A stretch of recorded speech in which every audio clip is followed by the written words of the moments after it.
Hey everyone, and wonderful to see you for our next day exploration of responsive classroom. Today we're going to be doing a more advanced, deeper dive into a few particular things, including problem solving, misbehavior, conferences, and even just kind of thinking about the open-ended questions that we ask. So for each of those things, we're going to be doing some kind of planning guides together and small groups where we really talk about the language that we would use in all of those scenarios. I think it's going to be a lot of fun, but it's going to be a little more work on your part as well.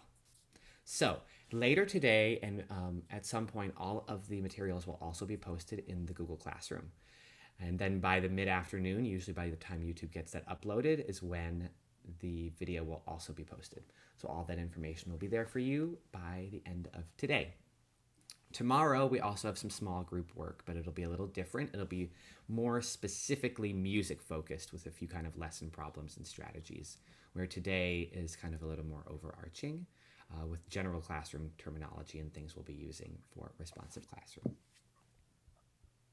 But just as we should with everything, we always want to start with a little bit of music making too, so that's what we'll do today.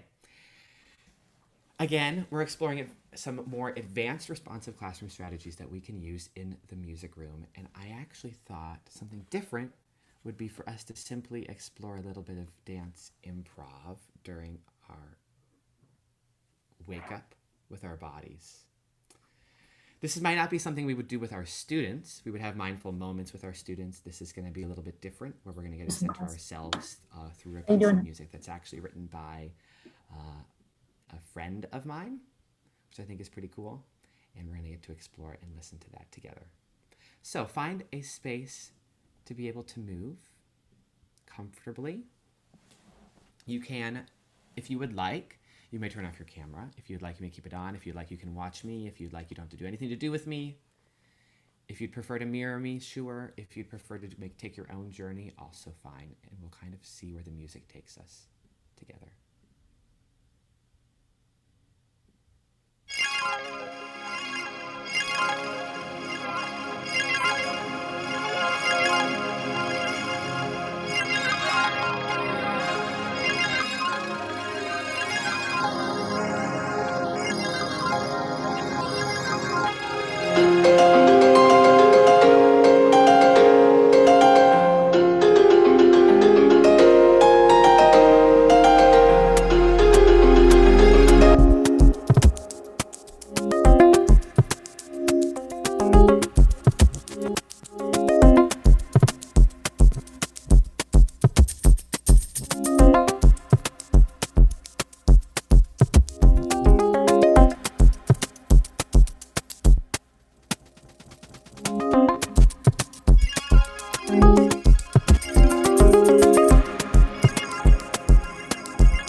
Phew. Well, welcome everyone. Good to warm up the body a little bit. What were some strategies you used as you were improvising? You want to take a moment and share them in the chat?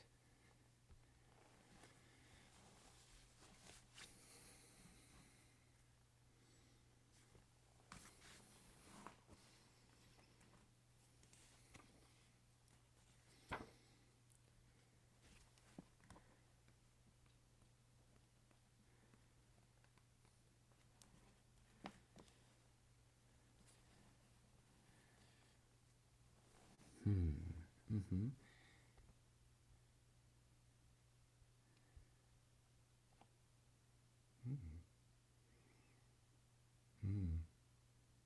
Mm-hmm.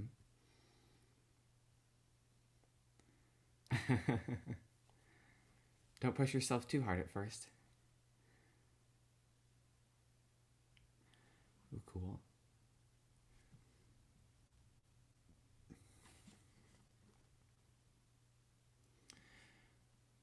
What in your movements was particularly interesting for you?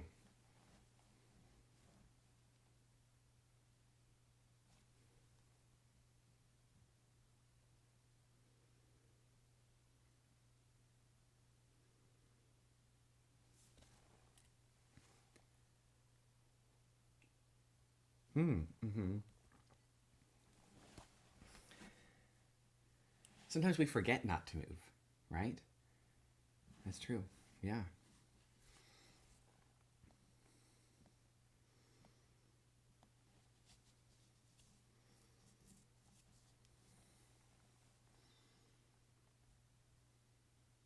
Mm-hmm.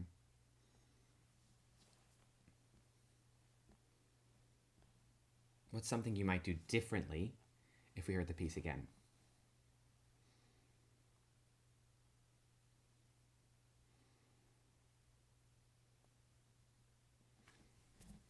Mm-hmm.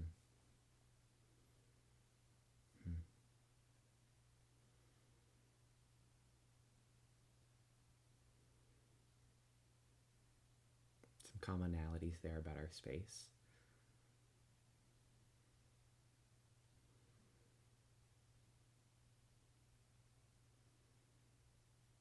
Mm-hmm.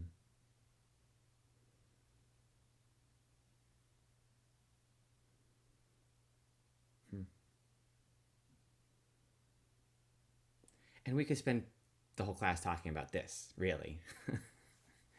And those choices that we're making with our bodies and our improvisations that then lead us to have, great choreography experiences with our students. But that's not the point of our time together, I understand. But it would be fun, and maybe that's something we can do in the future, right? Okay.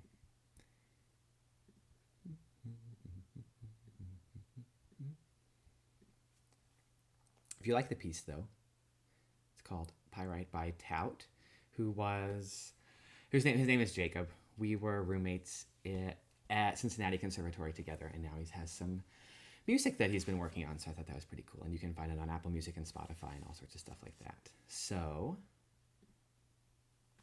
first, there is a pad that we're going to use a couple of different times together. And if you were here yesterday, we used some of it, and we've added some more for today. So I'm going to copy the link and put it in the chat so you can head to the Padlet right away. It's also in the Google Classroom, and you can also find it there.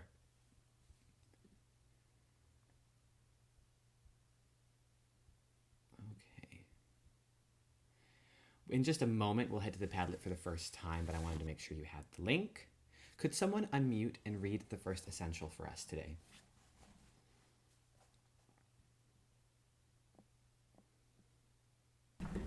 Success depends upon participation. Thank you, Ethna. And a second? Articulate hidden assumptions. Thank you, Cheryl. The third? Be intrigued by the difference you hear. Thanks, Emily. And the last?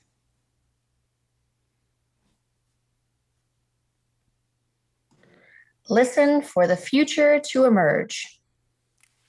Thank you, Natalie. Which one is speaking to you the most in this moment as you see these four today, which are different from yesterday's if you were here. Go ahead and type that one in the chat.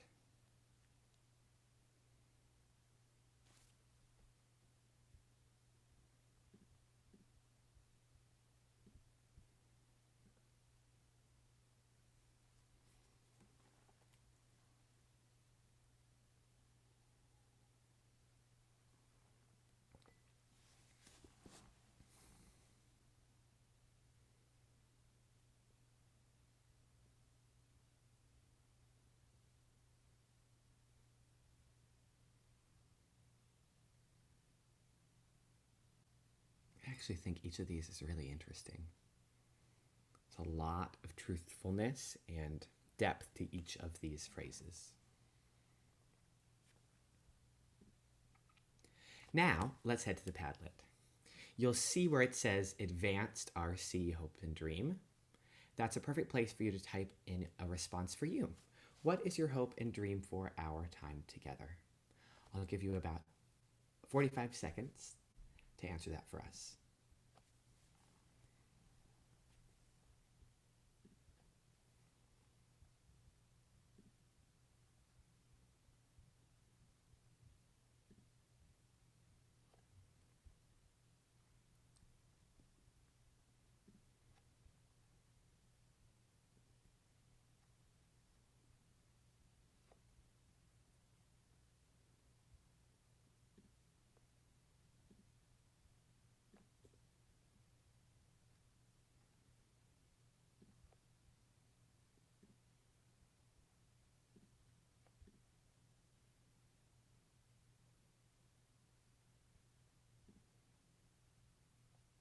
People are already sharing a little bit, which is exciting.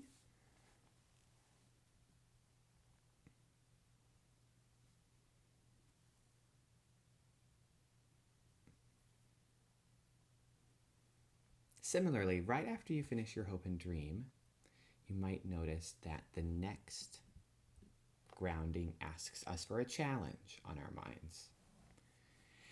And you might be here because responsive classroom is not entirely new to you, or maybe it is, and either way there might be some challenges you're already thinking about. A struggle you had this past year, something you're thinking about from yesterday, all sorts of different things. What is a challenge that you could share with us too?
I can certainly feel the pressure of the second one that's mentioned there, right?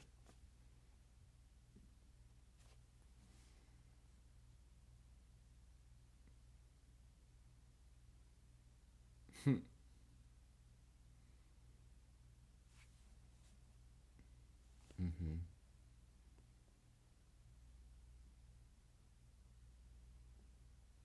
And when nodding the head means that we're all facing a lot of the same challenges, right? We're all in this together. We've been doing this for a while now, so we kind of realize that there are some routines in the challenges we face too. I think the one about being an upregulator is certainly really interesting. And you're right that responsive classroom definitely allows the space, as does the Schulwerk, for stillness and reflection. And it's certainly not it's not that much a part of my personality, but it is a part of my teaching practice. And there is a way to do that. There is.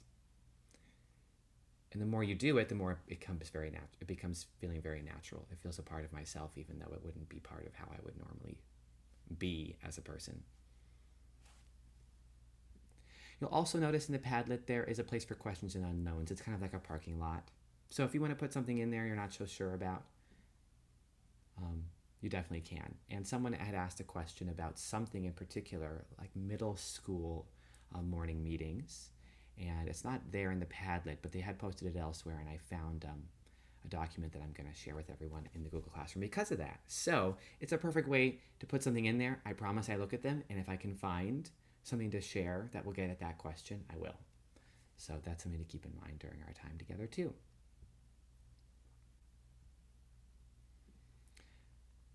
So our first breakout before we really dive into open-ended questions is simply a place for you to share and get to know one another. If you were here yesterday and you already know each other, great. So you have to share something even deeper about yourself and how you're connecting to today, your goals, your challenges, and something on your mind. Because then when we do our next group breakout, it's going to be right going into stuff. So it's better to kind of get the formalities, the niceties of our conversations, feeling better about working with one another before we do that. And to answer your quick question, Christine, the short answer is yes. I do have a morning meeting with all of my classes, except kindergarten. They're very brief, 3 to 5 minutes, and yesterday's video gave kind of a quick, maybe we talked about morning meeting for a good while. So I would check, I'm not going to spend any time today on it, but I would check yesterday's YouTube video for a dive into the morning meeting routines. That would make it successful and make it work in a 3 to 5 minute period of time. With that, I should have also mentioned that if you're having difficulty knowing who's going to share first, the person whose closest birthday after today could share. And then you can invite people to go next. So I might share and then ask Emily if she would like to share next. And sometimes having that invitation can be nice. It also helps with dealing with the pauses that can happen in between, because we don't have much time. So you'll have 5 minutes in this breakout room to share a little bit with your group about your hopes and dreams and challenges, and I look forward to seeing you in 5 minutes.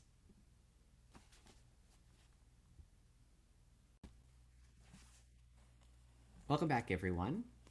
So today, we're going to be jumping into open-ended questions, which helps us better understand our students. Problem solving, any sort of conversations we need to have to work on solutions, which helps us better understand our students. And some things to think about when we're responding to misbehavior, any sort of consequences or whatnot, which also helps us better understand our students. There's a common through line for today then. And really all the time when we're talking about responsive classroom.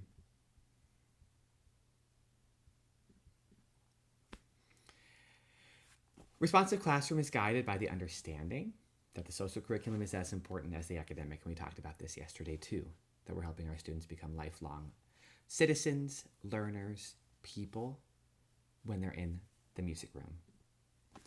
Some principles that we always think about, these were also mentioned yesterday. How we teach, the social interaction, what we know and believe about our students informs how we react and teach. And being aware of that is really important. So, what if we just take another quick moment, and if you were here yesterday, this will be very familiar to you, so you don't have to spend as much time on as others, and we're not going to spend much time on it today either. But in the chat, there's a principles and practices page. If you were here yesterday, I want you to find something new that speaks out to you after yesterday's class. And if you weren't here, take a moment to look through it, see what's familiar, and see what you kind of like, oh gosh, I forgot a little bit about that. And I'm going to give you 3 minutes to do that quick skim, and then sharing a little bit in the chat about something that you're taking away. Both something that's new and something that feels comfortable.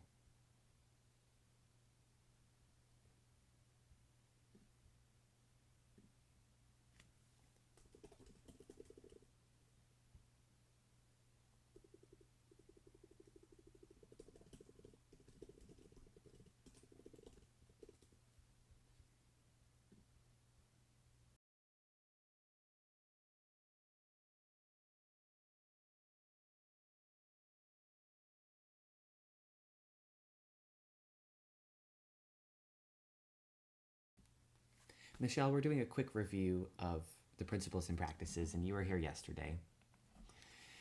You were here yesterday, Michelle, but if you want to take a quick look at the link and skim through it to have a refresher and then share something that kind of maybe speaks to you today more so than it did yesterday.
It's interesting that sometimes we have more challenges with the adults in our building than our students, based on some of the comments that people are sharing.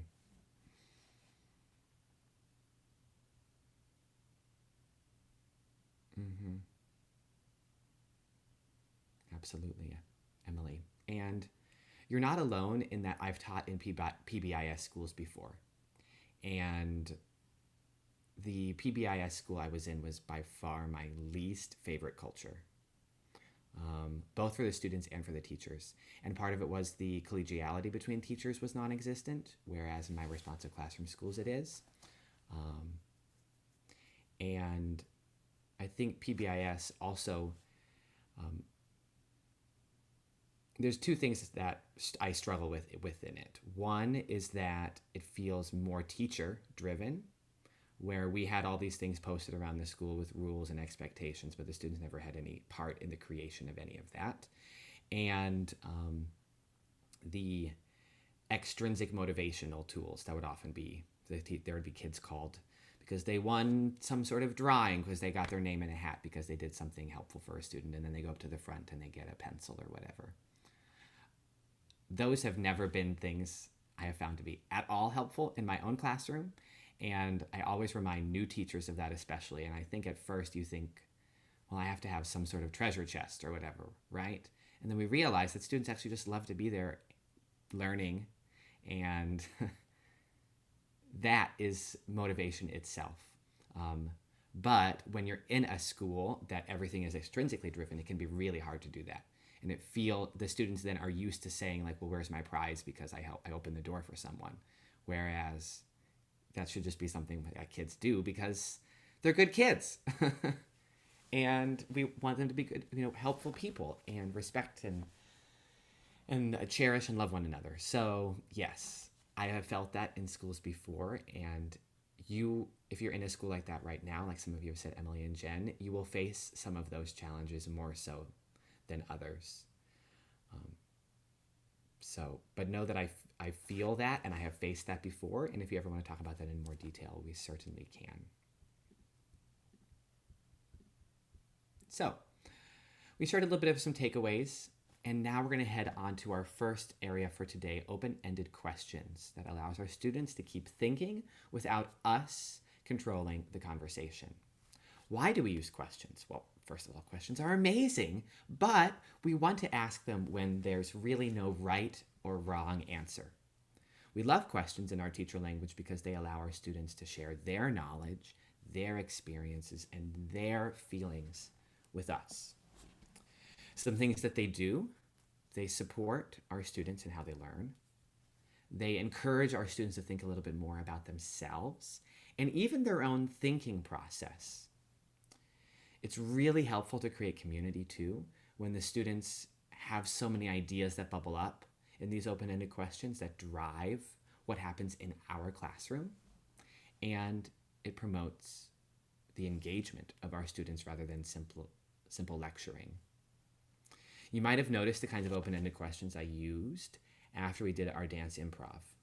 You can imagine how that could then lead to some really productive conversations students are going to have as a whole class or in small groups that then might allow them to start choreographing, rather than teachers lecturing and driving some of that choreography.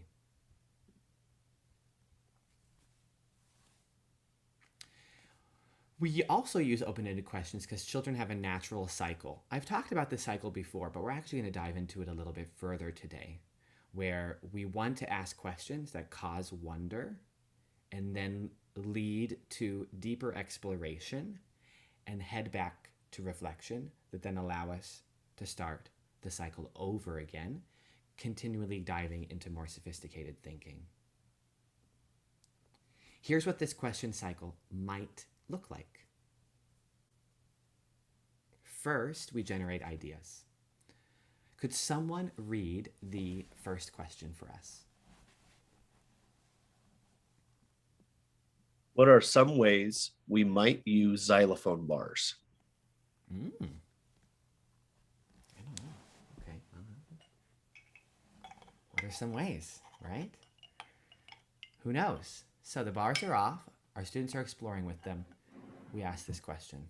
Oh, we could use them to, we could use them as bowling pins. We could use them as building blocks. We could use them as pencils. We could use them as, who knows? They probably think of a million things that I wouldn't think of. A skateboard ring, a skateboard park. We could use them as a looking glass. So that question leads to all sorts of things. Then we want to dive into that exploration a little bit further. Who could read the second question for us? How else could you build with the bars? So I'm purposely using the word build there, but otherwise it's really kind of like, okay, what? You could keep it even more open-ended. How else could you use the bars if you wanted, depending upon what you're trying to get at with our students? That's then allowing them to explore even deeper, maybe trying out an idea they hadn't thought of before. But then we also want them to reflect upon what they've done. Who could read the last question for us? What did you like about what was created? I loved the looking glass because it was neat to put my eye through the xylophone bar and see what I could see on the other side. So that's my reflection. So the students are learning, but then they're able to really encapsulate it a little bit, right? And articulate it, which is really essential for student growth and helps them retain that learning.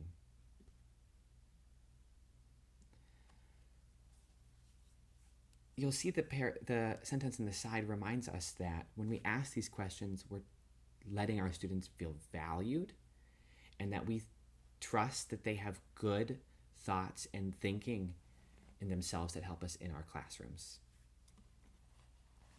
If you don't have the book, The Power of Our Words, I'll make sure to put a link to it. I highly recommend it if you want to dive further into all sorts of teacher language tools and ideas. And this is where I first read about this question cycle. Some second questions I use in the music classroom all the time are these sentence starters. I wonder why. You could use that with the xylophone bars too. I wonder why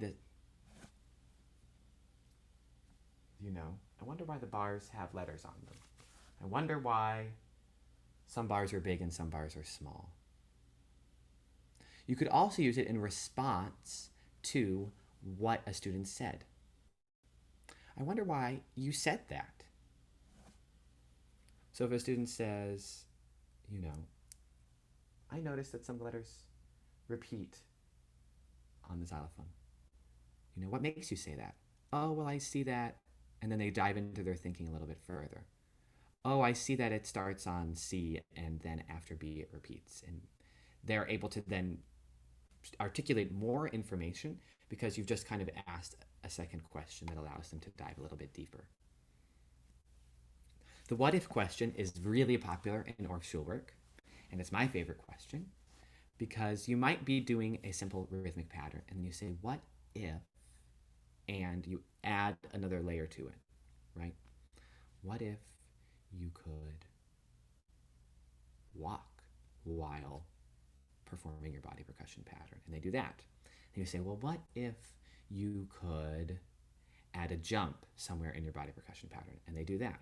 What if you could change direction with your body at some point during the body percussion pattern? And they do that. So you're scaffolding using a question instead of saying, next, let's do this. Next, let's do this.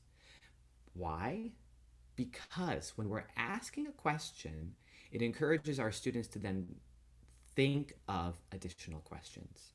So if I'm just always using them as statements, it kind of is implying that I know what comes next, and I'm the person who makes the statements on what comes next. Instead, I might use what ifs, and then after 3 or 4, I'll say, what if you could choose what to add next? And they're already thinking about the what ifs because of that open-ended space you've allowed in your questions. Now, don't ask what ifs if you don't want just anything to happen, right? Because that's really what you're allowing, unless you want to clarify somewhere in the question. But you do need to make sure that it truly is open-ended. And if it's not, that's called a pseudo open-ended question. And we don't want to do those. But these are some of my favorite questions. So if these are good sentence starters for you, it's good to have them written down somewhere. So let's jump into questions. We're going to create some questions together in your small group. And you're going to have a Google document. You're both going to have the same Google Doc. And you're going to kind of write on it together. But we want to remember some tools when we're writing these questions that are in response to some prompts that I have. Remember to ensure that they're open and that questions encourage students to be curious. If you need to clarify, it should be somewhere in the question. It should be clear and concise. Questions always encourage students to work together as opposed to compete with one another. And watch for any kinds of questions where they're not open. In fact, I'll give an example of that.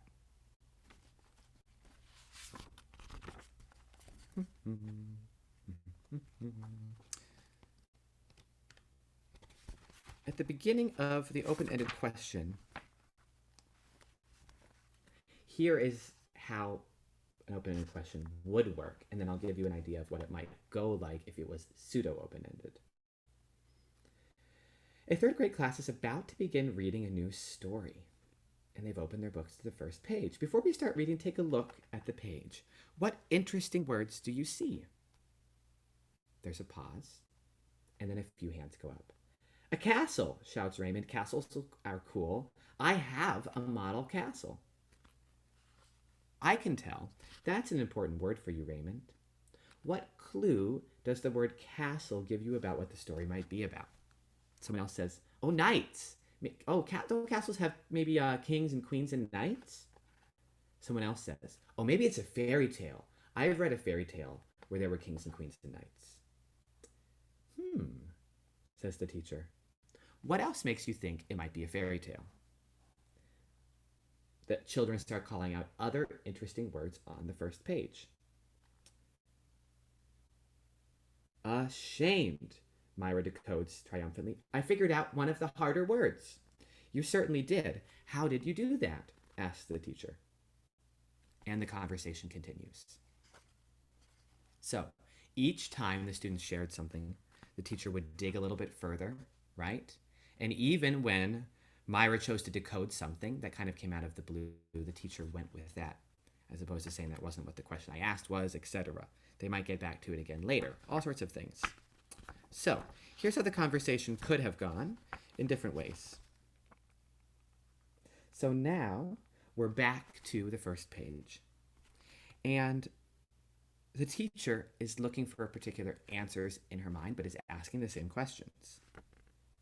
What interesting words do you see? Castle, shouts Raymond. Castles are cool. I have a model castle. Well, yes, but let's look for other interesting words you can find. Well, Raymond doesn't want to respond anymore because his word wasn't what the teacher was looking for. Ashamed, Myra decodes. I figured out one of the trickier words. Oh, well, good for you, Myra, but there are even more interesting and bigger words. Can we look for those? Myra slumps in her seat. I'm not saying that you would say that in response to a student, but think about times when you've asked a question and the student gave an answer that was maybe not quite what you were looking for. And if you asked an open-ended question, then the fault's really yours. Now, the students feel like they've gotten things wrong and they're not so enthusiastic in responding anymore. All because the teacher really wanted them to see the word magnificent. So, something to think about. Now, of course, there are times where it's important to ask concrete questions, right? They're sometimes called recitation questions because you're asking questions with specific responses, right? So it might be a fact, like, how many beats are in a measure in 4/4 time? That's a factual question that you might ask at some point. Or if you need to have specific information, who brought their recorders today? That is a factual question, right? If I'm asking reminding language for students, who can tell us how we line up respectfully, that is a recitation question because the students should have specific answers that are either right or wrong, right? Oh, we run to line up. No, you don't run to line up, right? So those are the kinds of questions that we ask that have specific responses. But other ones, not so much. And we need to think about when we're using those. Anyway, are any questions coming to mind about open-ended questions?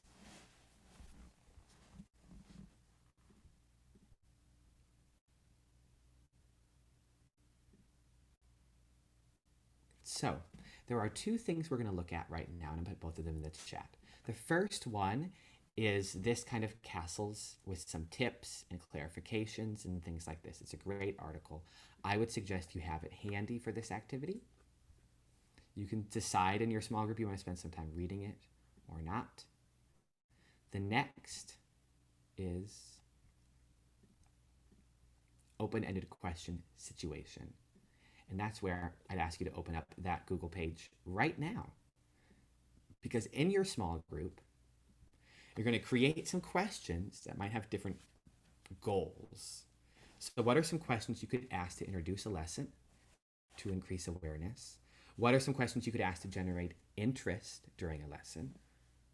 What are questions you could ask to generate lots of ideas at the close of a lesson? What are questions you could ask that identify problems at the beginning, or generate solutions during, or for planning next steps when addressing behavioral problems in a lesson, or for evaluating small group process during a lesson? These are all sorts of different open-ended questions you might encounter. This is a bit of a deeper dive, as we've talked about, right? And you might look at this and go, I don't even know where to start. And that's okay too. So use the article to help you out. Make sure you think about the same things that we've talked about, right? These are questions that generate ideas. These are questions that help our students problem solve. How else? A reflection question, what did you like? A generating idea question, what are some ways? So you're noticing they're just little brief sentence starters that lead to that. What are some ways? How else? What did you like? What did you notice?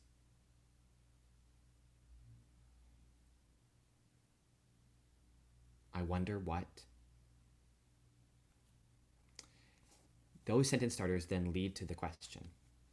I might suggest that your small group thinks of a scenario like, okay, let's do creative movement questions, or let's do recorder questions, and make them specific to a music scenario you might be in. Let's do them with rhythmic building block questions, because we're going to have the students pretend they're in small groups and they're going to build patterns and ostinati, and that's what I want them to do. Or let's have all of our students with the xylophones. So let's make all of the questions responding to the students in xylophones, and then they do things in pairs with a partner or something beside them. So kind of maybe create that scenario in your mind will help you then lead to questions that would be at different stages of that lesson. Okay. What questions do we have?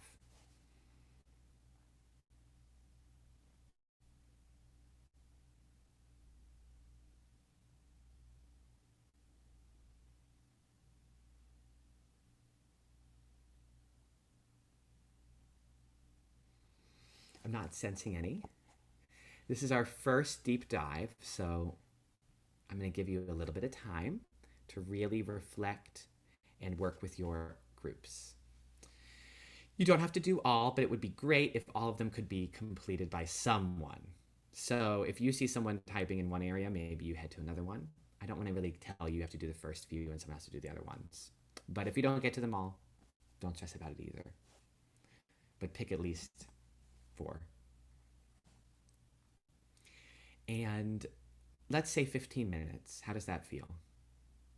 Does that feel enough for kind of the, okay, let's look at the article a bit, let's start talking, and then the last 5 minutes should be when you make sure you start writing up the questions that you're kind of starting to think about. Is there a wrong question? No. It's really kind of a brainstorm for us to start being comfortable at creating these questions more easily. Awesome. Well, I'll send you off and see you in about 15 minutes.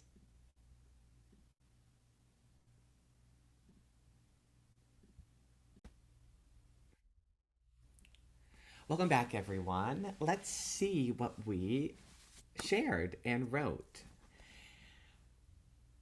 Is there someone who would maybe like to share a little bit about what the group talked about? Hopefully.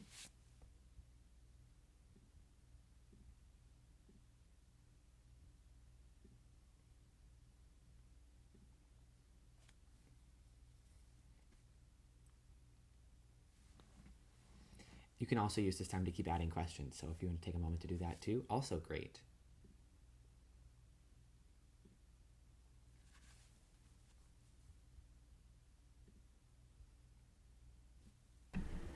Matthew, I would say in our group we needed to take some time to kind of tease out the difference between open-ended and recitation, particularly in the very first question about introducing a lesson or activity.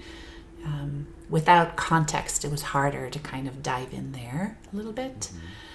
And then I would say that the other thing that we struggled a little bit was about crafting open-ended questions yet maintaining some kind of control, over where not eating up your 30 minutes of time. You know what I mean? And I even struggle to say control in this context, but we all have boundaries around our teaching time. That's a fact, So. Thank you for sharing.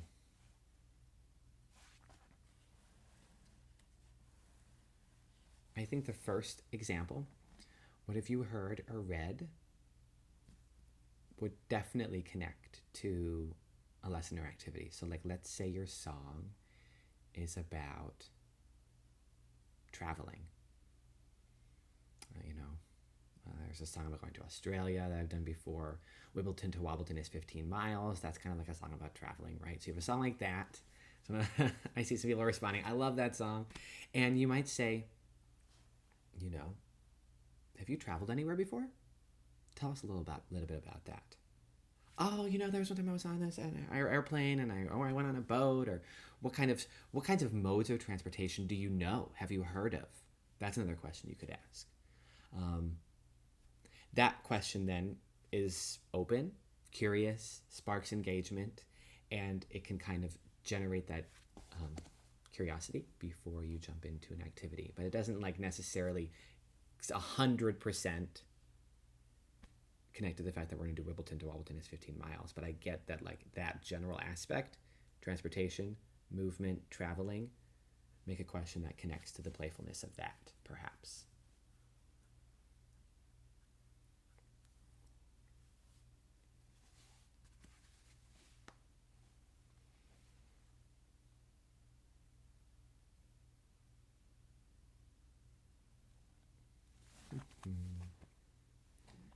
What does this make you think of? What about this is especially interesting? How else can you play? What could we try differently? What do you wish we could do? What if you borrowed another idea? What was hard about what you just did? What do we need to work on? How might we safely? What did you like? What could you use? All wonderful sentence starters, right? Okay, so the one that's blank is planning next steps. Is there a reason that one's blank? What are we thinking? I was going to ask about that, Matthew. I would love okay, to Christine, hear what are you thinking? I would love to hear you give a scenario and then talk through that, because I'm struggling with how do I use open-ended questions when I'm trying to address behavior problems. Sure.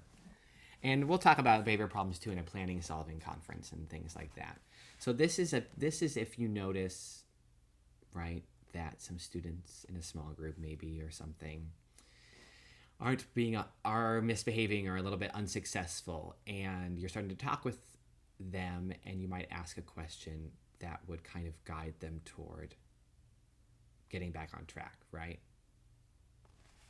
What kinds of questions do you think that might lead to? Does anyone have an idea?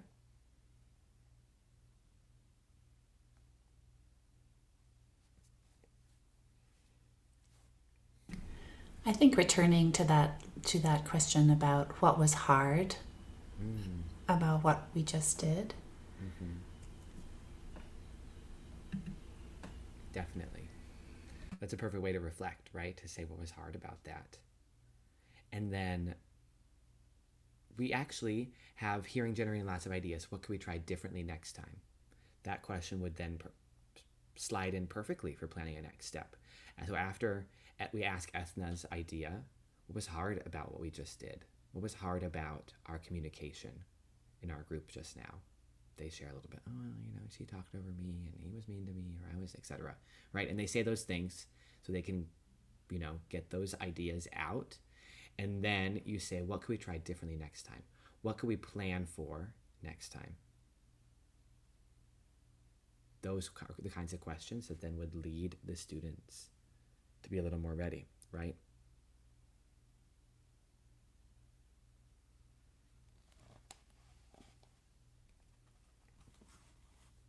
What might we do next? So we've talked a little bit about the behavior problems, and then we say, well, what might we do next? Well, we might, try to work on it better, and this time we're not going to talk over one another. That's what you do next. Absolutely.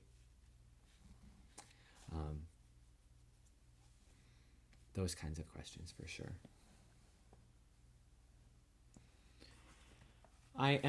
Will also take a picture of a page from this book, which is great. There's so many questions here on how you can address a lot of these different scenarios that I think will be really wonderful for us to kind of have at our fingertips. So some of the ones for planning next steps. How will you make sure to finish on time? How will you take care of each other? What do you need before you start? What's your plan? What might be the next move?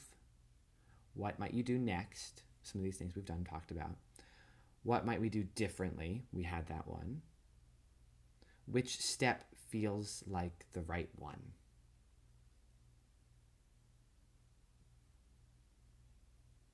So those are great planning questions. Yeah. And there's lots of different planning questions here. So those are a couple other ones too to think about.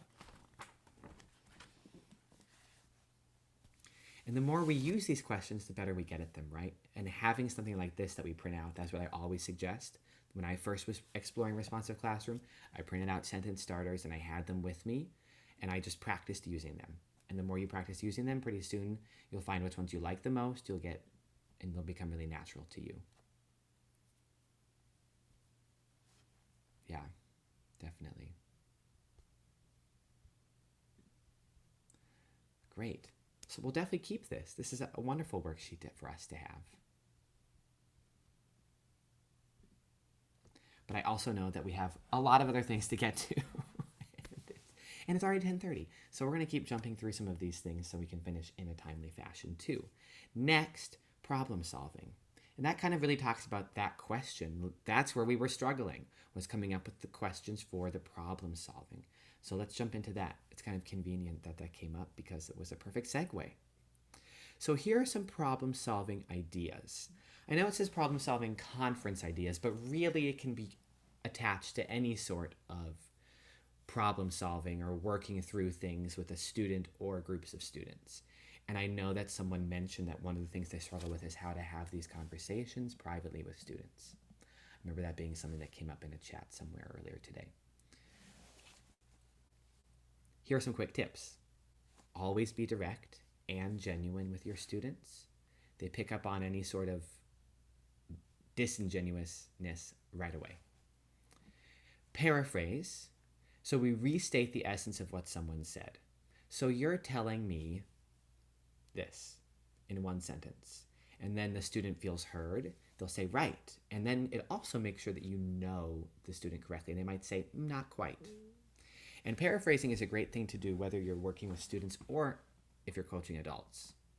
So I've taken some teacher leadership courses where paraphrasing is one of the most important things.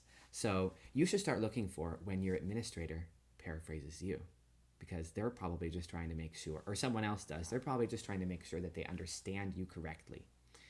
And it really helps a person feel like they're heard, because they might be like, right, that's exactly what I'm feeling. And then you have that personal connection relationship. You feel that intention, that bond there, and it's a great tool to use all the time. And now that you've heard about it, if you've never heard about it before, you'll probably start noticing it more often. That's one of the nice things about that. You'll start realizing when people paraphrase. You want to keep away from the I statements so students focus on themselves, especially when problem solving. You don't have to talk about the time that, a friend did that to you or whatever, or I know how I've felt the same way before. Not necessary. I do it sometimes. That's a hard one for me when I want to connect with students, but we don't have to use I's when we're paraphrasing.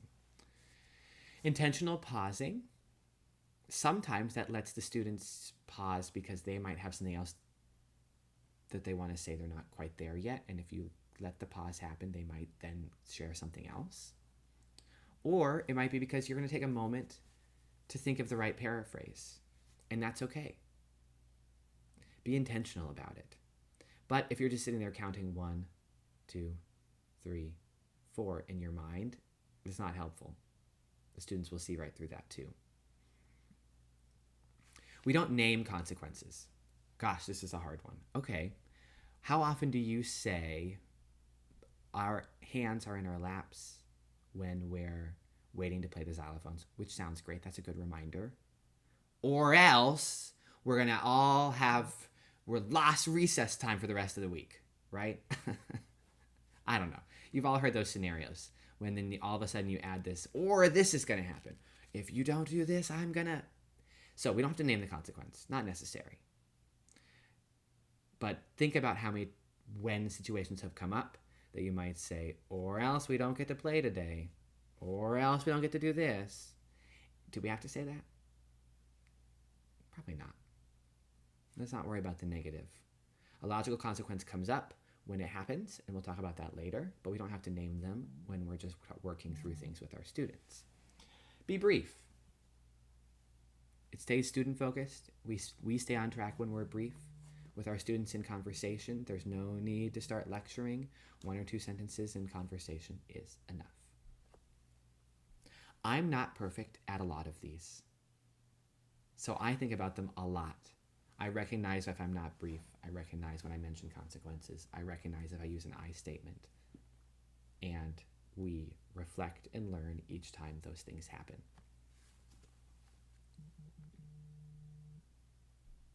Okay, so we're going to do 2 different kinds of problem-solving scenarios.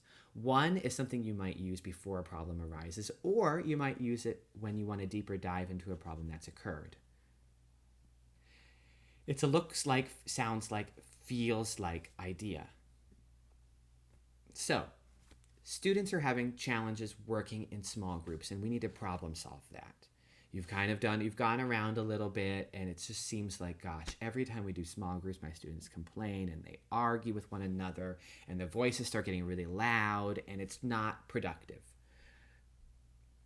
So, we're going to have a problem-solving conference as a class, and we're going to create a Y chart of what it looks like to work in small groups.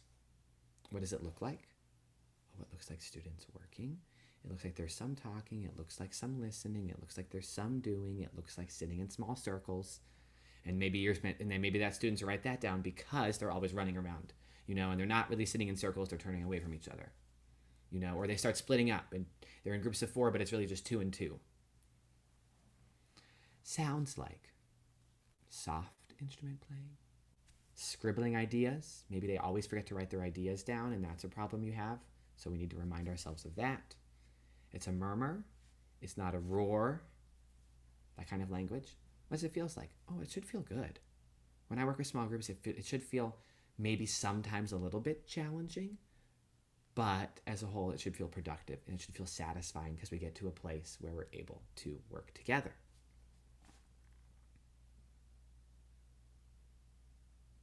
How does that settle in? Is this something familiar? Is this something brand new? Okay, I'm seeing some nods that it's not brand new. So we're gonna make a few Y charts right now. So what if we head back to our small groups, and I'm gonna share with you this. Oops, didn't fix that. This chart, and you're gonna get to make 1, or if you have time, 2 charts with your small group. You get to name the situation and then put in, using text boxes, what it feels like, which is the heart, what it sounds like, which is the ear, what it looks like, which is the eyes.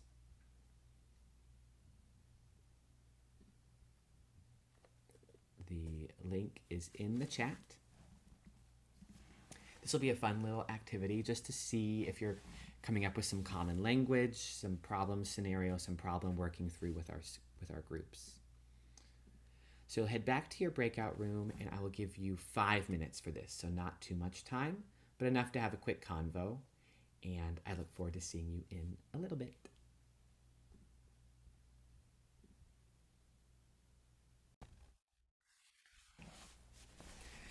Welcome back, everyone. How do we feel about the Y charts? Any thoughts?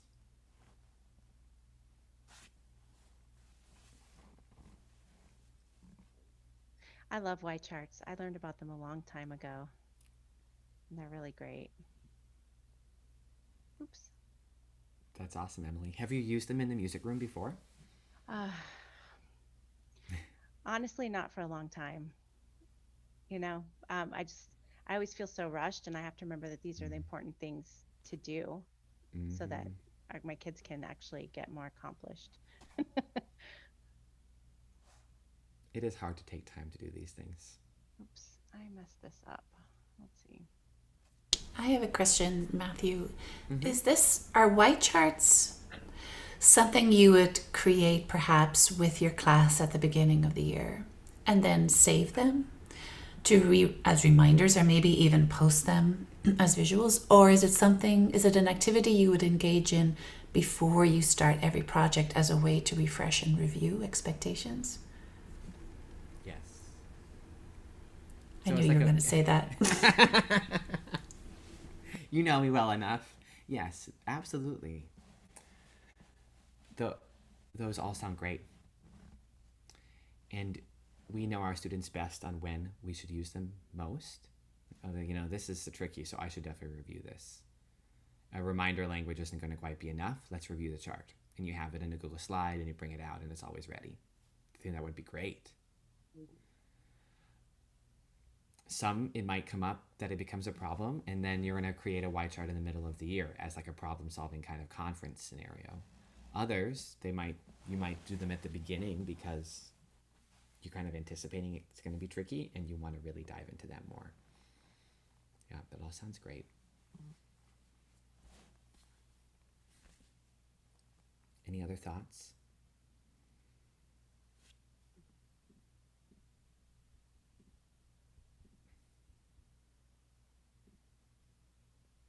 Well, we have a few more things to get to. Next is continuing the problem solving with a problem solving conference you might have with a student.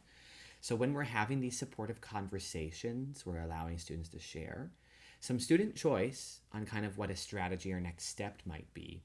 And what's great about that is that we better understand our students and we're able to build that rapport, trust, and support that is particularly important, especially for students that might have challenging behaviors.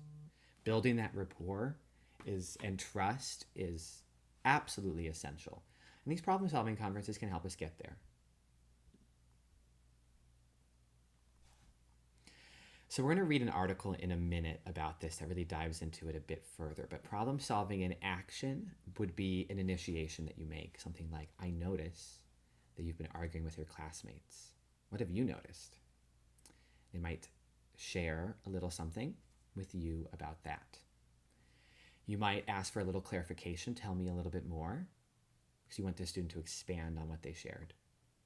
Then you'll put in that paraphrase we talked about. It sounds like Rudy and Maurice are being mean for no reason.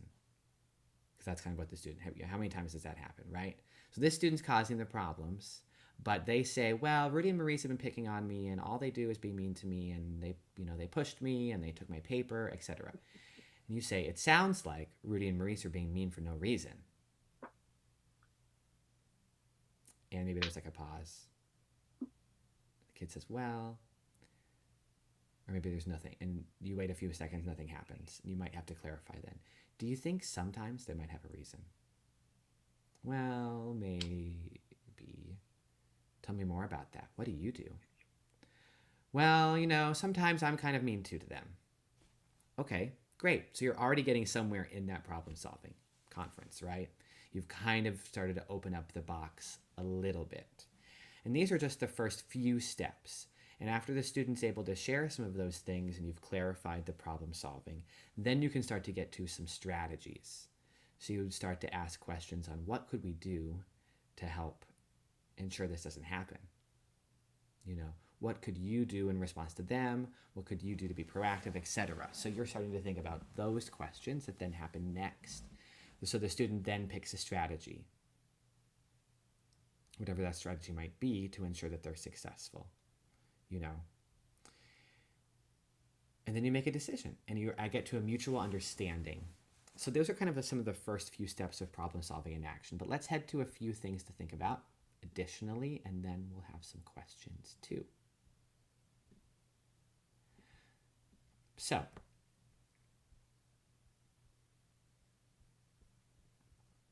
this is a super helpful article that I will make sure that is in the chat, as well as another article I'm going to ask you to read. So first, we're establishing those noticings. We're asking clarifying questions. This scenario is about Derek, who uses the bathroom during a certain particular time in the class all the time. I notice every time there's writing time, you have to go to the bathroom. I didn't say, you want to avoid writing, so you go to the bathroom, don't you? So instead, you're just noticing, which is important. I ask, what do you notice? I have to go to the bathroom a lot. So you also notice that writing is becoming bathroom time for you. Okay. Mm-hmm. So they're starting to come to kind of a clarification and agreement. So we name the problem and the need to solve it. Then the teacher says, when you go to the bathroom, every writing period, you lose important work time. Yeah, there's not enough time. So your story doesn't get very far. For example, you don't have much of the story right now. Yeah, I only have the first page. What do you think? So it seems like this problem, we should work on it. What do you think? Yeah, I think so too. Great. And having student buy-in can be important to ensuring they want to come up with a solution that works. So we understand the cause of the problem is what would come next. And that's kind of where we got to the situation with Rudy and Maurice. We were kind of on this step.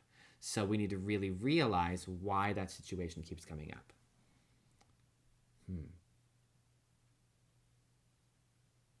Then we want to start generating alternatives. Some might be one that you offer. One might be asking for the students' thoughts too, and we brainstorm a list. Then we want to choose something to try. It's important that students choose an alternative they believe will work for them, not just one that the teacher wants, right? Then we would want to come back and reassess this by saying, okay, did we notice that this was successful? What's great about these, much like everything else in a responsive classroom, is that we encourage the student's perspective and ideas throughout the process. Not that we come up and we say, I noticed you go to the bathroom a lot during writing time. You can't go to the bathroom anymore. That, as a teacher-driven decision, doesn't really help impact anything that the student can do to be successful. Because we're also not really getting at why is the student leaving during that time, which was this part here, right? We want to understand some of the causes of the problems too, on why that's happening. So I'm going to put the link in the chat. I'm going to give you a little bit of time to look through it. And one of the articles, this article, I really, really think is amazing, and it's going to be part of the advanced RC, one of the assignments. This link will be posted in a little bit of a deeper dive into a reflection on this. But this is a phenomenal article about a problem-solving meeting and how we build the trust and we make sure that there's even talks about a Y chart and we track performance, etc. So it kind of connects a lot of the things we've talked about. I think that both of them are great resources. And next, where is it? Problem solving, here it is. Problem solving planning guide. So these really clarifies the steps that we would do, and we could write out some ideas for how we would work with our students. Sometimes it's nice to reaffirm that rapport like I've talked about, right? So this planning guide suggests maybe you start with something positive. If that's possible, then you head to the problem area. So you first notice a reaffirming, reinforcing sentence. Then you head to I notice, that's kind of a challenge sentence.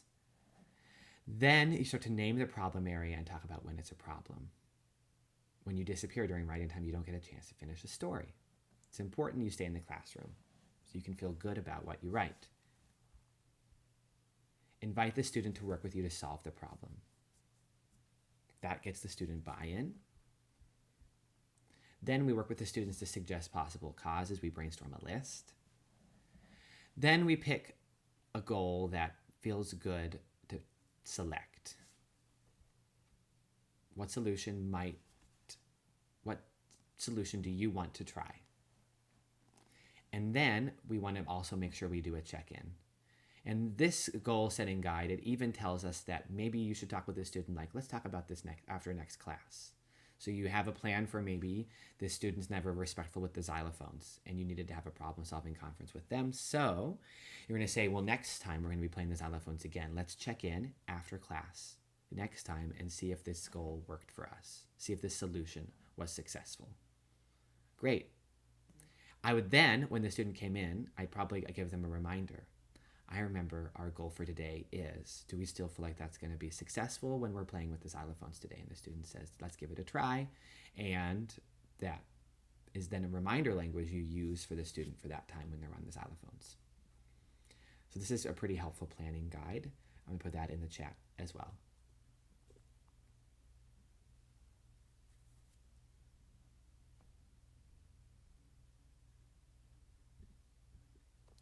what I thought we could do in a breakout room now is this is a lot of stuff, and it's a lot of reading and a lot of information, and it's going to be kind of one of the main assignments if you're wanting to do this for a certificate, or if you want to do it on your own.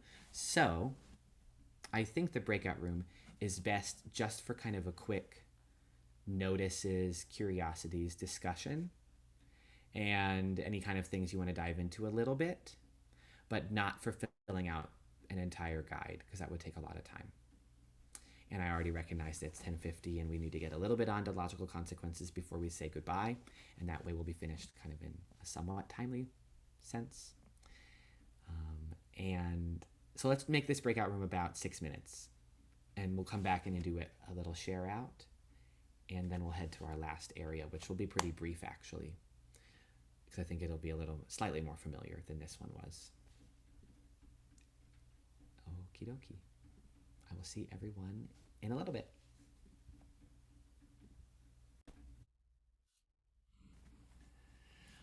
Welcome back.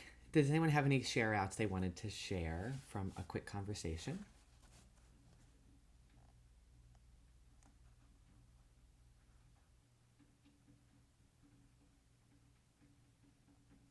I think one thing we're on a consensus about is sometimes it's very inconvenient to our scheduling to address a behavior right away because you got another class going in and one going out, but how essential it is to figure out how to handle it in the moment. Very true.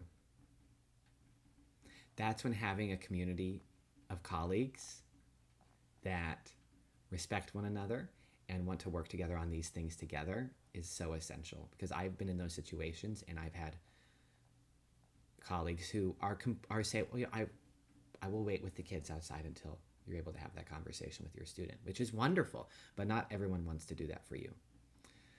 But being able to do that with your colleagues is really helpful because it's better for the students.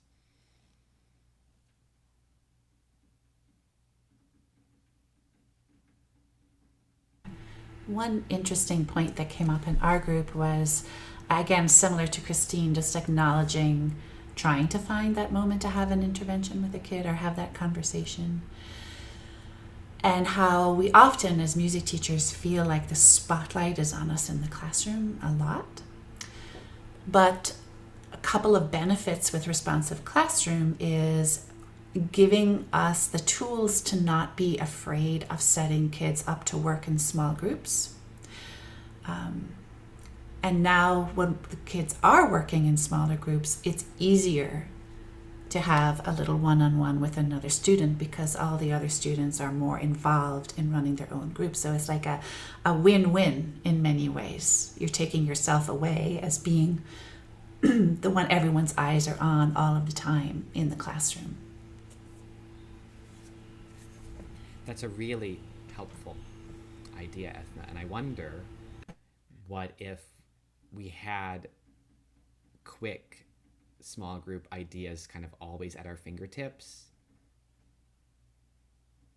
That could be something that would be successful for 5 minutes, where then something like that could happen. That could be really interesting. Gives me something to think about too.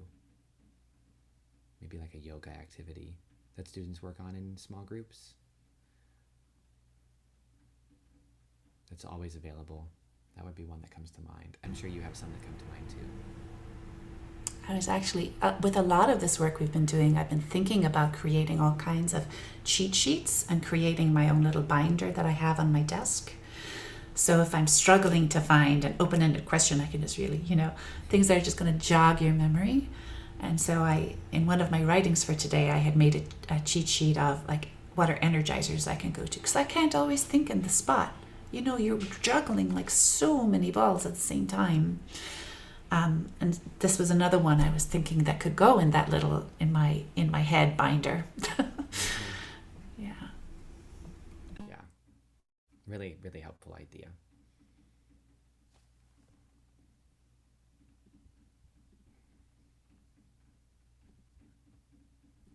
Let's jump into our last area for today, which is responding to the misbehavior.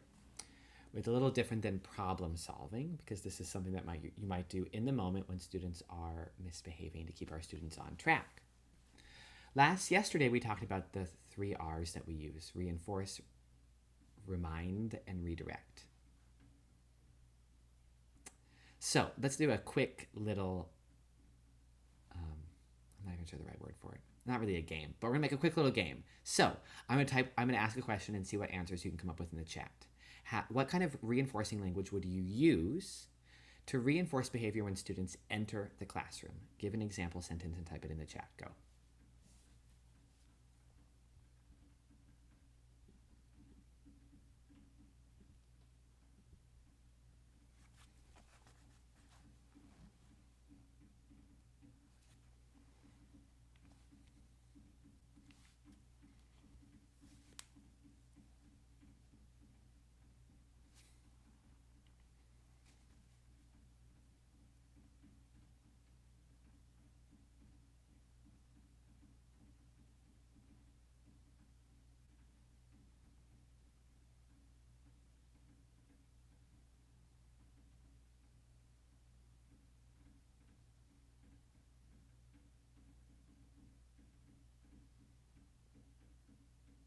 I noticed that many students are safely sitting in their spot. Sentence starter emphasizes the behavior or the action. Specific, clear. All the things we want in reinforcing language. Great job, Jen. I see most of the class has put their water bottle away and are sitting at the table. I see you walked quietly to your seats and are ready to start. All reinforcing language, that's noticing specific things that are happening. Remind. What is an example of reminding rest position when at the xylophone? Students are heading to the xylophones. They need to be in rest position. What's a reminder you could use?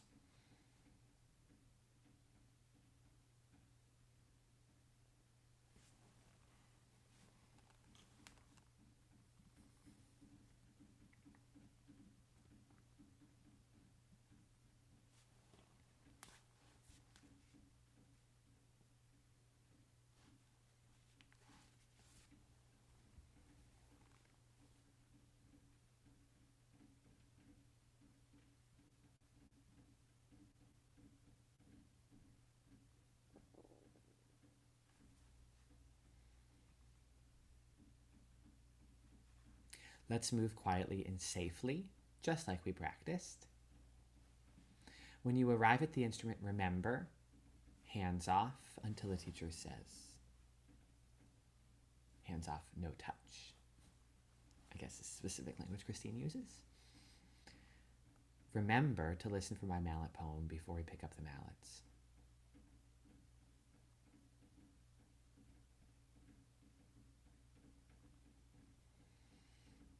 All helpful reminders. How about a redirect? How might you redirect a student who is being disrespectful in a small group? We're going to do a quick flash look at redirects too, if this is always the hardest one for people. But I'll give you a minute to see if you can come up with a redirect.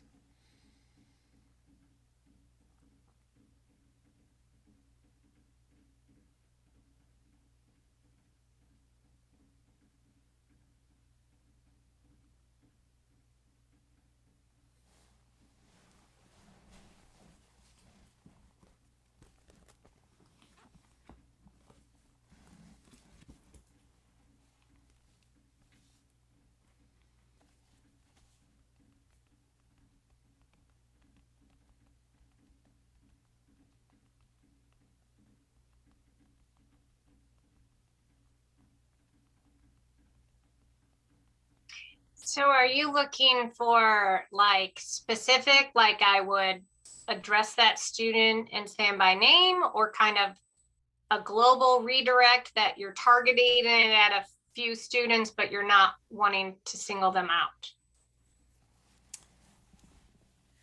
It depends. Is it just a student who's being disrespectful, or is it everyone in a small group, right? And if it's just one student, I would walk up to that student and say, stop, right?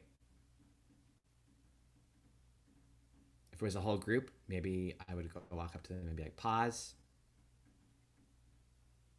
wait. When we work in small groups, we keep our hands to ourselves and we allow one person to talk at a time so we can listen.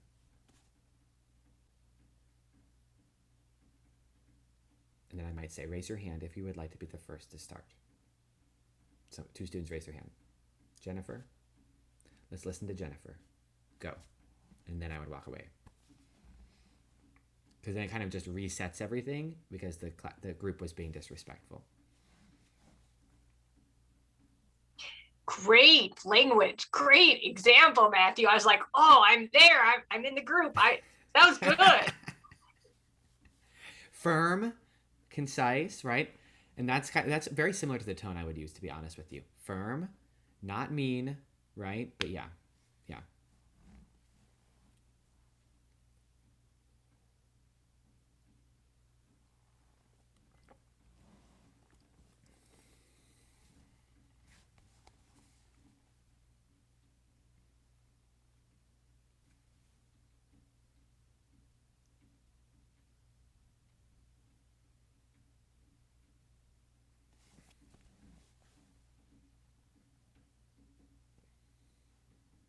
So, we have a lot of things to get to. We're kind of can let this one settle a little bit and talk about some strategies and get back to the redirects again too as a quick reminder. So these kinds of strategies, as a reminder, always help us with common misbehaviors that occur. However, we have to remind ourselves it's beyond the scope of these things to address students with extreme behaviors or other kinds of aggression and challenges. But some quick things that work: proximity, how close you are to the students. Sometimes just walking over toward them is all that's necessary. It's a small misbehavior, right? They see you're there, they stop, everything's great. Visual cues. Maybe there's a couple things you do to always cue students to do different things, whether it's sit down or stand up or pause. Sound cues, any kinds of things like that are also ways to notice small misbehaviors and stop them before they escalate. That's also a strategy that Responsive Classroom talks about. Don't let it get out of hand. Try to nip it in the bud right away. That way, proximity and a visual cue or a sound cue might be all that's needed, as opposed to then it gets out of hand and then that's not going to work. Redirecting language is another strategy, just like we explored, and we'll do another quick review of that. And then logical consequences, which we're going to dive into too. This slide is exactly the same as yesterday's, but I know it's always one of the most challenging ones. There's 3 steps to a redirect. First is the word like pause, stop. Second is the 3 to 5 seconds you're probably going to wait for the student to actually stop. And then third is a reminder language you use to get the students back on track. Just like I did. Stop, pause. When working in small groups, we keep our hands to ourselves and one person talks at a time. That's the reminder. The difference is I used a little bit of a different tone than if I was just saying the reminder to everyone before we got started. Remember, class, when we're working in our small groups, we always keep our hands to ourselves and one friend shares at a time. That way we can be good listeners. But when I'm sharing it in this way, my tone is more firm because it's connecting to the misbehavior that occurred.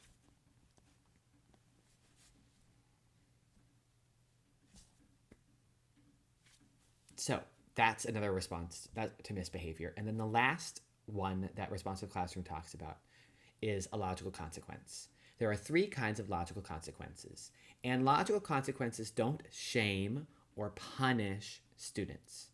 They encourage students to choose responsible behaviors because they're respectful, because they're relatable, and because they're realistic. So there are also 3 R's for logical consequences: respectful, relatable, realistic. What does that mean? It means you're being respectful to the student in the process. It means the consequence relates to the misbehavior. And it's realistic because they can actually happen. How many times do we threaten misbehaviors that could never actually really happen? We've all done it before. I do it a lot less than I used to, but it still happens occasionally. So make sure that the consequence is something that can actually happen. For an example, break it, fix it. You fix or clean up a mess that's been made. When might you use this in the music room? Does someone want to unmute and share? Oh, I can think of a break it, fix it.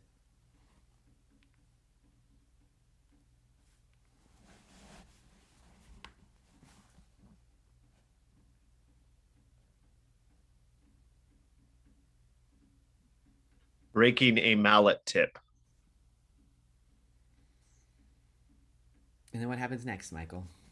Well, thankfully, it was just the tip so that it could be re-glued back on. There you go. And so maybe the student helps. Maybe that would be one where the student would actually work with you on it, perhaps. Because that might be something where you'd have to teach them as opposed to it was just like pencils on the floor they could pick up.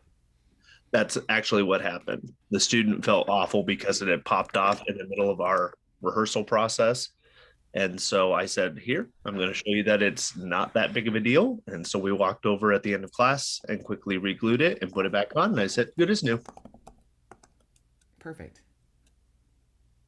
And a lot of times these break it, fix it scenarios are going to be accidents that happen, right? Something gets knocked over, etc.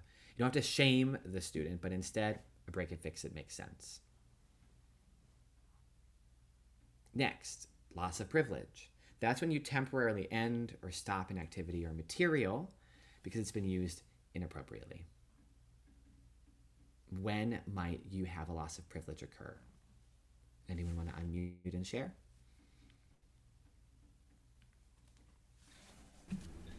You hit your neighbor with your rhythm sticks, so they need to take a short break. You can try again in 1 minute. Perfect.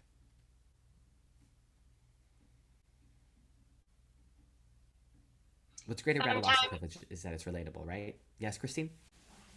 Sometimes when we're doing scarf movement activities and the expectation is silent and they're talking, I've prepped it ahead of time. They'll know they just have to put their scarf down and sit for like 20 or 30 seconds, and then I invite them back in. Perfect. The one thing to think about with loss of privilege is how does the invitation back work? It's nice to have a routine for that, perhaps, that there's always a visual cue you give to the student, and that means they can pick up the material again. That might be a nice step. The hard part can be if you forget or the timing or how long. So some teachers like to have like a little hourglass that's set to 60 or 90 seconds. And, they always have it handy. So they if that happens, they can place it where the student is, the student turns it over. And then they pick it up after that. Some teachers prefer that, some don't. But you do want to have a little bit of a routine on how that works so you don't accidentally forget to invite the student back. That would be really unfortunate. I've even cued my kids because I can forget easily. I'm like, if you think it's been a few minutes and you should be back in, you just start doing this. And then a silent cue, but I need that every so often, and it works. There you go. They have the student give a visual cue. Thanks, Christine. Important about loss of privilege is that it's relatable, so it relates to the actual behavior. I think it makes sense in the music room, but you'd be surprised how many times you also hear of scenarios where you were being disrespectful with the rhythm sticks, so you're going to come in during recess today. That's not a relatable consequence. Finally, a positive timeout. I think this one is the one that's the most challenging because I don't love the language it's called positive timeout, but that's what Responsive Classroom calls it. So that's why it's there. It is a little time in a designated area away from the center of action so students can calm themselves, regain focus, and return to productive learning. So it's like a take a break spot. So if a student's being a little unsafe with their body, perhaps that would be a good time to use that. Has anyone used a take a break positive timeout scenario in their classroom before, and what does it look like? Anyone want to unmute and share?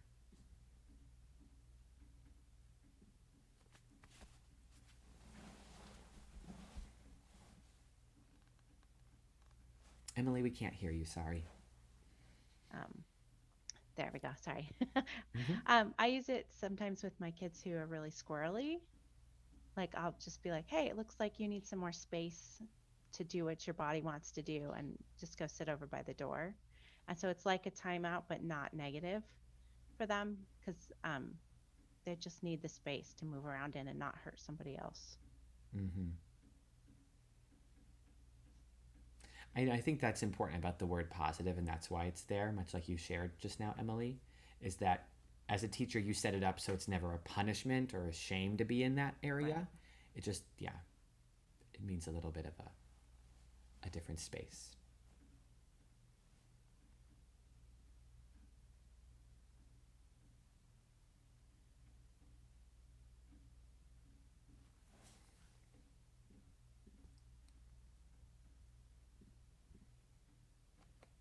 Okay. So the last thing we're going to do is one thing I want to mention before we finish up today is that there is a punishment versus logical consequences article I'm going to post on the Google Classroom that I think kind of talks a little bit about some of these things and connects it to the idea of punishment that we've just discussed. There's a discipline framework here that I think can also be helpful. So I'll post that as well, but we're not going to spend time reading them right now because I know it's already 11:18. We've spent a lot of time today. It's crazy how much time goes by quickly. The idea of this was for us to share out 3 misbehaviors that we find are challenging to address and have a little bit of a discussion on how to respond to it. And that'll be kind of our last activity before we say goodbye. So if you want to head back to the Padlet, let's see. Maybe you have it handy, but if not, I'm going to put it in the chat right now.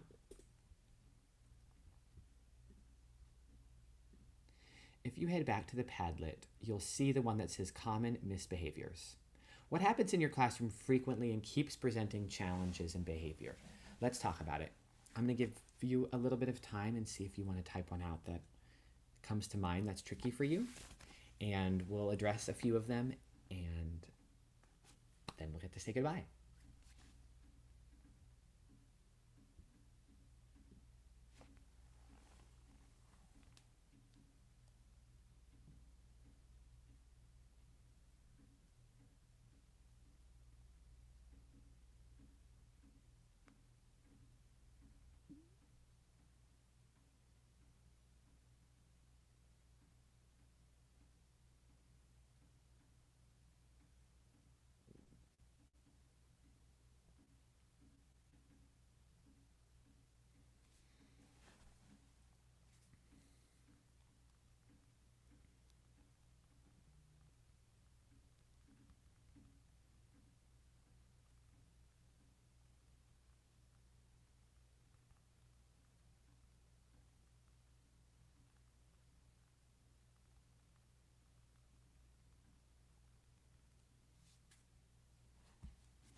You know, it's good when it's taking us so much time to come up with misbehaviors that happen all the time, right? It means we're great teachers. It means misbehavior never happens. Well, that's super. And I don't want to waste too much of our time because I know we have other things to get to and lots of things to do today, I'm sure, as do I. I totally understand that. I try to pack a box a day for different things, so I need to do that at some point. So, we small groups, students talking, and when you travel to classrooms, what that stress is. Participating fully.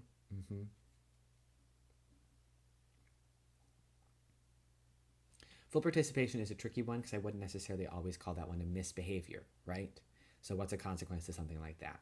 That is not quite gonna work, right? The elusive privilege of participating because you doesn't really know, it doesn't make sense. Positive timeout doesn't make sense. Break it, fix it, nothing's broken. That is a tricky one that is slightly different, I would say, than misbehavior. The other ones, absolutely. So if you're driving to classrooms and students have things available to them, what would make sense as next steps? So, inappropriate, so big, use of materials is essentially where it would fit into.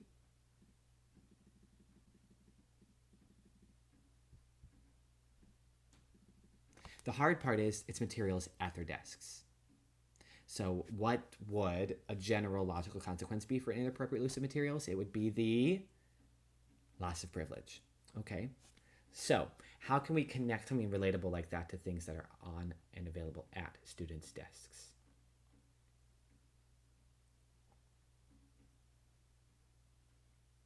Well, I can think of a couple things right away. Would it be that there's a way for materials to be placed on the floor?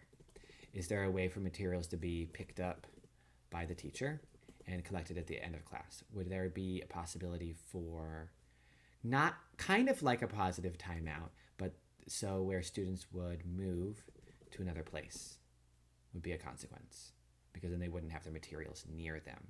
Those are some things that come to mind at least right away.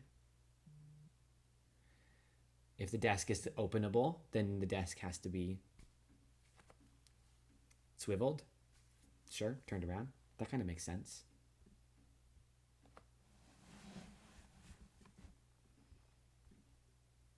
Okay. Small groups we did a little bit of work on, so I think I'll skip that one and say students calling out.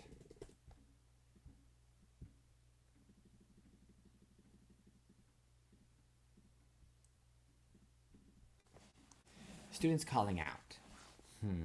How do we address that?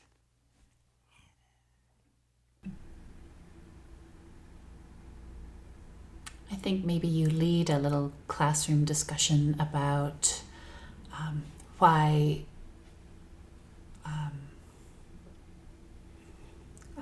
I'm struggling to find the right words here, but like why that is disruptive. I wouldn't say it that way though.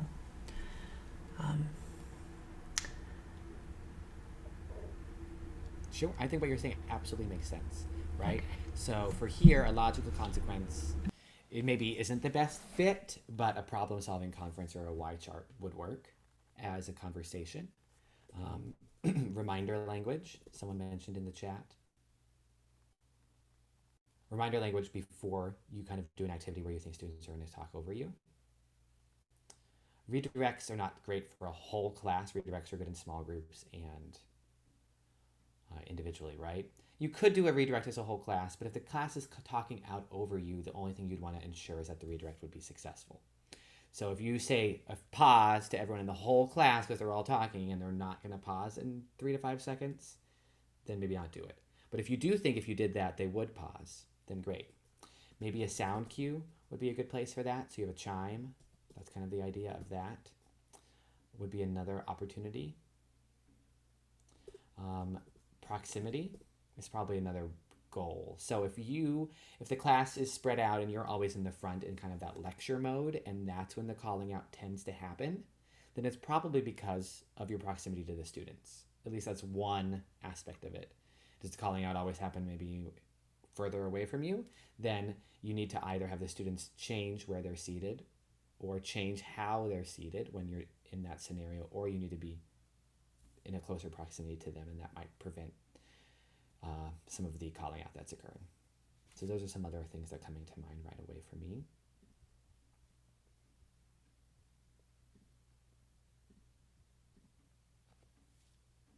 Michael, when you say it was hard in cohorts. Can you elaborate? Yeah, there was a couple times where I would want to move students knowing that they would not be as successful with the people that they were beside, whether that was me traveling into the classrooms themselves, yep, and or when they came back to the music space themselves. So there was times where I wanted to put them in a more successful situation, and because of their cohort groups, their color groups, that's where they were, quote, stuck to be in. Yeah. It sounds like you were teaching multiple cohorts at a time, which seems to make the idea of a cohort not 100% successful, but we don't have to dive into that. But yes, that does sound challenging. If you have to have if COVID is preventing some of that. I'm not sure I have an immediate idea.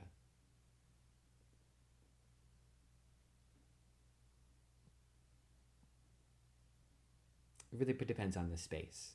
Like, I mean, the initial thought is like if classes are like seated like this, like cohorts, if you do it like this, does that help students get near more successful students or not? But that even acceptable? I have no idea, right? But I can understand why that would be a problem. The other thing would be like, where can you be as a teacher?